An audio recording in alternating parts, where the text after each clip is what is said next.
Now to another big story today. The polls are closed and the votes are in following the election where Tulsans decided the fate of a more than $800 million investment into the city. Let's go ahead and take a look at those results.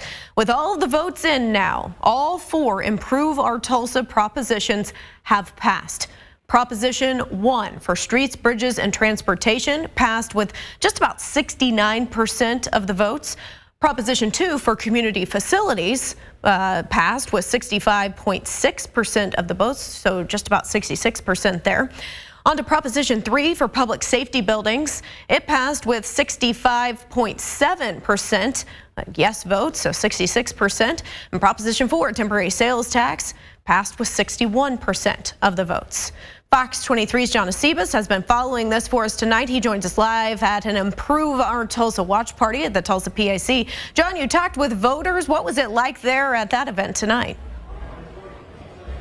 Well, this event was pretty lively. This one right here at the Tulsa Performing Arts Center was mainly city leaders. So Mayor G.T. Bynum just got off the stage right there in front of city leaders as they watched on that big screen that you see those votes come in. As they were watching, I was speaking with the voters as they were voting.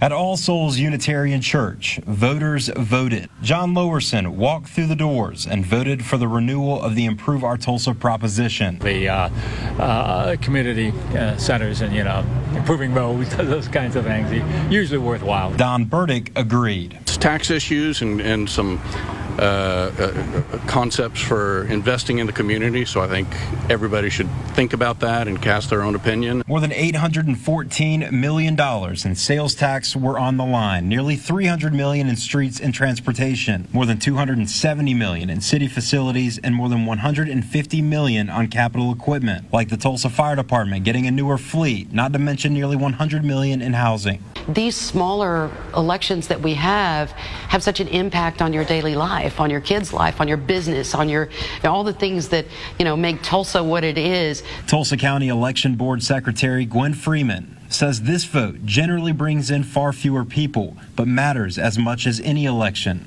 She says in 2019, when voters renewed Improve Our Tulsa, only 14% of Tulsans cast a vote. These local elections, municipal elections, school board elections, those are just as important. People just aren't as jazzed about them for whatever reason. Burdick didn't tell me which way he voted, but he did tell me it's important that even in smaller elections, people should make it a bigger priority. I'm not a fan of these small elections occurring at times when people aren't paying attention. We have November elections and we have some spring elections. We should concentrate more issues at less frequent voting opportunities so the turnout is higher. Again, these standalone elections aren't ones that are known for having a very large voter turnout. I asked Mayor G.T. Bynum about that. He said they put aside a year to try and get as many Tulsans to the poll as possible. We'll hear more from Mayor G.T. Bynum coming up on Fox 23 News at 10. Covering news that matters, John Acebus, Fox 23 News. People in Green Country were also out voting on other elections today. Here's some results from Owasso. Voters decided that they did want to renew the city's half-penny sales tax to fund road projects and build trail systems. That proposition passed with close to 73% of the votes.